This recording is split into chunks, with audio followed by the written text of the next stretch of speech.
Dengan kata lain, apakah aku bisa membawanya kembali ke dunia sensi?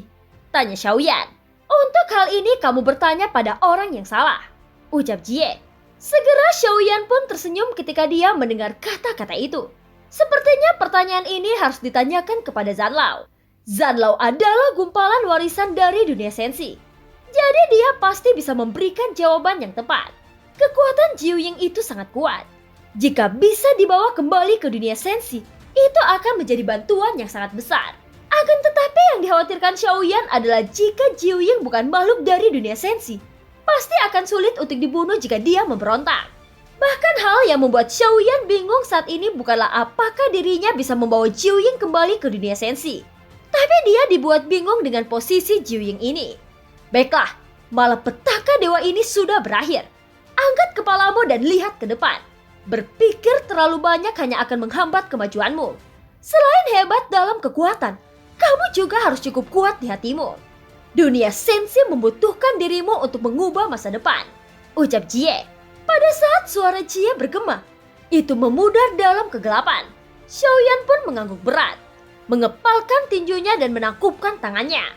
Ketika dia sudah terbangun dari malapetaka dewa, Xiaoyan akhirnya bisa merasakan tubuhnya kembali. Dan ketika dia bereaksi, dirinya tiba-tiba tersentak. Ternyata ketika Xiaoyan berada di tengah-tengah malapetaka dewa, bintang-bintang Doki di meridiannya tidak berhenti tumbuh. Dan ketika Xiaoyan terbangun dari malapetaka dewa, dia menemukan bahwa bintang Dokinya sudah mencapai 150 juta. Ini telah meningkat sebanyak 50 juta. Dan yang paling menakutkan adalah peningkatannya tidak berhenti di sini. Xiaoyan segera menstabilkan pikirannya dan terus meningkatkan fondasi Dokinya. Pada saat ini Xiaoyan menjadi sangat gembira. Akan tetapi dia masih meremehkan nektar dewa ini. Jika dirinya bisa menembus ke tahap tengah Dewa Bintang 8, Xiaoyan dan Dewi Perang Bersayap Hitam itu tidak akan membuang waktu 3 tahun di sini. Pada saat ini Xiaoyan sedang duduk bersila di dalam kegelapan. Air hujan ungu terus berjatuhan ke samping Xiaoyan. Namun sebelum air hujan menyentuh tubuh Xiaoyan, air hujan itu menguap sepenuhnya. Sehingga jika dilihat dari kejauhan, sosok Xiaoyan seperti terlindungi oleh lapisan udara putih. Sementara itu bintang Doki di meridiannya dengan cepat mengembun dengan kecepatan yang sangat cepat. Ternyata itu adalah kekuatan misterius dari 33 dunia. Setelah bangun dari malapetaka dewa, Xiaoyan duduk bersila selama lebih dari setengah tahun. Sampai ketika Xiaoyan perlahan membuka matanya, dia menghela napas panjang. Fondasi Doki di meridianku sudah mencapai 240 juta. Gumam Xiaoyan. Akhirnya Xiaoyan mencapai Dewa Bintang 8 tahap menengah. Selain itu dengan meridian ganda Xiaoyan, maka fondasi Dokinya setara dengan hampir 500 juta. Itu adalah fondasi Doki yang hanya dimiliki oleh Dewa Bintang 8. Jika ditambahkan dengan api iblis, maka kekuatan yang dapat diledakkan Xiaoyan saat ini akan mendekati Dewa Bintang 9. Nyatanya nektar dewa yang diperoleh dari Valkyrie sayap hitam secara langsung meningkatkan Doki Xiaoyan lebih dari 100 juta. Jelas itu merupakan angka yang sangat mengerikan. Hal lain juga berlaku setelah Doki Xiaoyan mencapai 240 juta. Kecepatan peningkatannya menjadi lambat dan Xiaoyan sangat puas dengan Dewa Bintang 8 tahap menengah ini. Kemudian Xiaoyan mengangkat kepalanya dan mau tidak mau melihat ke kejauhan. Dia tidak tahu apakah ada Valkyrie lainnya di sini. Jadi Xiaoyan berencana untuk terus menjelajahinya. Tapi sebelum itu Xiaoyan mengulurkan tangannya dan mengeluarkan sayap hitam. Sudah sejak lama sejak Xiaoyan tidak menggunakan sayap. Akan tetapi Xiaoyan bisa melihat bahwa ada kekuatan tempur yang tangguh dari Valkyrie. Jadi hal itu membuat Xiaoyan yang sudah lama tidak menggunakan sayap kembali tergoda. Dan ketika pikirannya bergerak, sinar kekuatan jiwa menembus ke dalam sayap hitam di telapak tangannya. Segera sayap di telapak tangan Xiaoyan berubah menjadi sinar energi hitam. Lalu sinar itu mengalir ke dalam tubuhnya di sepanjang lapisan kulit Xiaoyan. Dan dalam sekejap pola sayap hitam muncul di bahunya. Apakah ini yang disebut dengan sayap dewa? Gumam Xiaoyan di dalam hatinya. Setelah itu pikiran Xiaoyan bergerak. Namun ketika dia akan menuangkan Dokinya untuk mencoba melihat apakah dia bisa mengendalikan sayap ini, Xiaoyan tiba-tiba tersentak. Itu karena dia menyadari bahwa Dokinya tidak bisa dialirkan. Apakah sayap dewa ini hanya bisa digerakkan oleh kekuatan jiwa? Gumam Xiaoyan. Detik berikutnya tanpa mengucapkan sepatah kata pun kekuatan jiwa Xiaoyan menembus ke dalam sayap dewa itu. Pada saat berikutnya jubah di belakang Xiaoyan tiba-tiba menonjol dan berkibar. Lalu sepasang sayap hitam pola emas muncul di belakang punggung Xiaoyan. Pada saat ini mata Xiaoyan tiba-tiba berbinar. Meskipun Valkyrie bersayap hitam itu tidak secara langsung mengajari Xiaoyan gaya pembunuhan dewa yang ke-13. Pada akhirnya Xiaoyan telah menyerang Valkyrie bersayap hitam itu selama 3 tahun terakhir. Terutama di medan tempur yang sebenarnya di dalam pagoda emas. Jadi dia sudah mempelajari banyak hal. Sayap yang bersinar dengan kilau emas hitam itu tampak sangat fleksibel. Xiaoyan pun mencoba menggerakkan pikirannya. Dan segera sayapnya terbanting. Tubuhnya melesat dan suara ledakan sonik langsung menggema. Sungguh kecepatan yang sangat mengerikan. Gumam Xiaoyan. Mata Xiaoyan berkilat dengan sinar yang luar biasa. Xiaoyan yang telah memperoleh sayap dewa ini bahkan dapat merasakan bahwa ketika Valkyrie bertarung melawannya lagi, Xiaoyan yakin bisa dengan mudah untuk menahan atau menghindari serangannya. Sayap ini tidak terlihat seperti tumbuh dari Valkyrie sayap hitam. Ini lebih terlihat seperti produk yang dibuat oleh Ming He kuno, ucap Xiaoyan.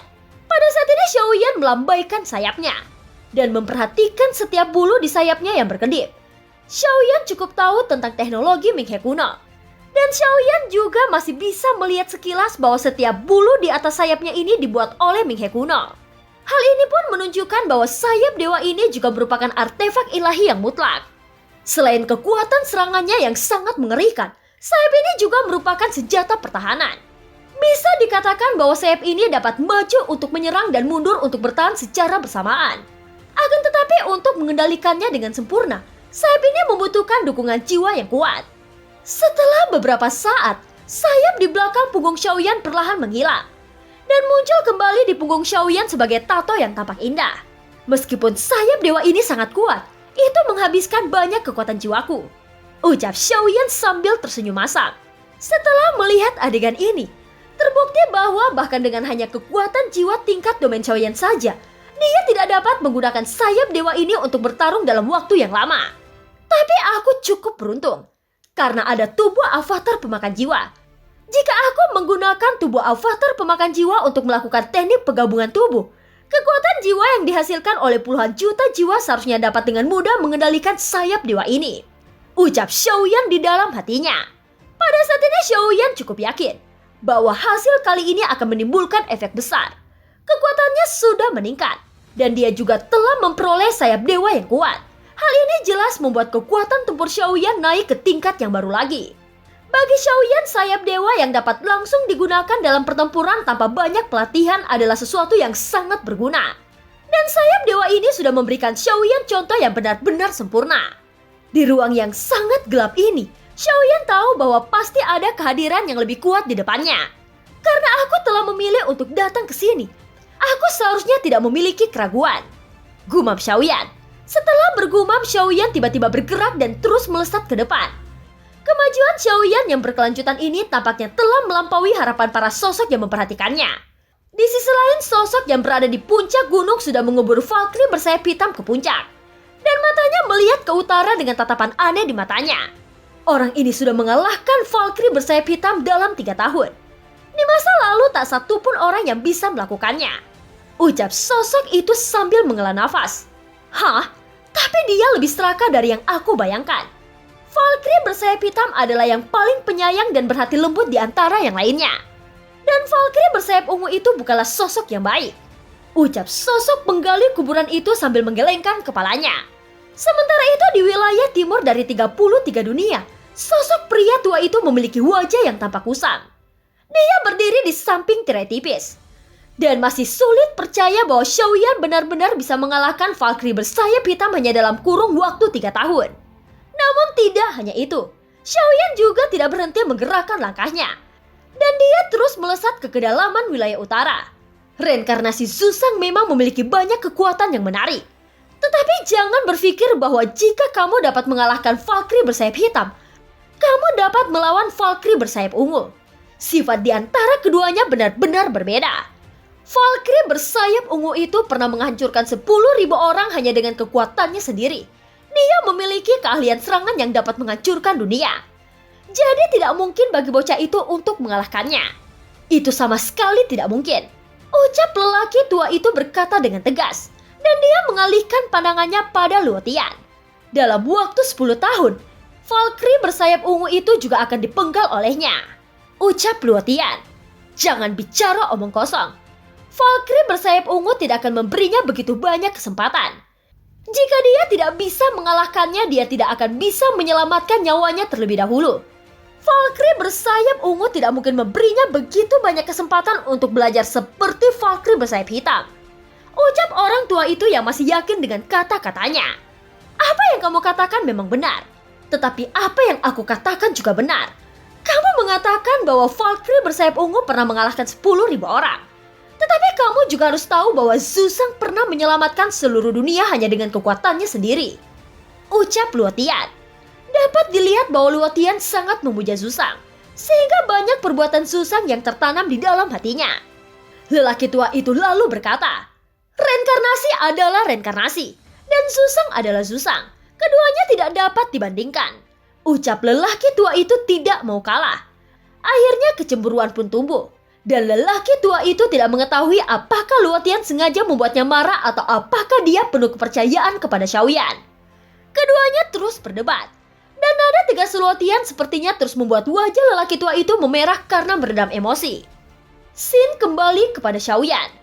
Pada saat ini Xiaoyan terus melesat maju di tengah hujan ungu yang semakin besar, sehingga penglihatannya juga kabur. Air hujan korosif menyelimuti seluruh ruang. Untungnya nyala dari jantung api Xiaoyan menyelimuti tubuhnya. Air hujan itu menguap pada saat menyentuh nyala api. Tidak ada gangguan dengan kekuatan jiwa di sini. Tetapi menurut pengalaman sebelumnya, Xiaoyan memahami bahwa meskipun tidak ada gangguan dengan kekuatan jiwa, tetapi pasti tempat ini menyimpan misteri yang belum terungkap. Entah itu Valkyrie bersayap hitam atau yang lainnya yang aku temui sebelumnya, mereka semua tidak memiliki nafas kehidupan. Seolah-olah mereka sudah mati. Dan mereka tidak memiliki vitalitas. Gumam Xiaoyan. Bahkan kekuatan jiwa Xiaoyan tidak dapat mendeteksinya. Setelah Xiaoyan terbang ke depan dengan kecepatan tinggi selama sekitar setengah hari, tanah di bawahnya telah lama menghilang dan digantikan oleh lautan korosif yang dibentuk oleh hujan ungu ini dan memancarkan bau yang sangat menyengat. Tanpa tujuan atau peta, Xiaoyan hanya bisa mencari-cari tanpa tujuan. Kecuali suara hujan, tidak ada suara lain yang terdengar di tempat ini. Dan tempat ini semua jatuh ke dalam keheningan. Setelah beberapa saat, sosok Xiaoyan tiba-tiba mandek di udara.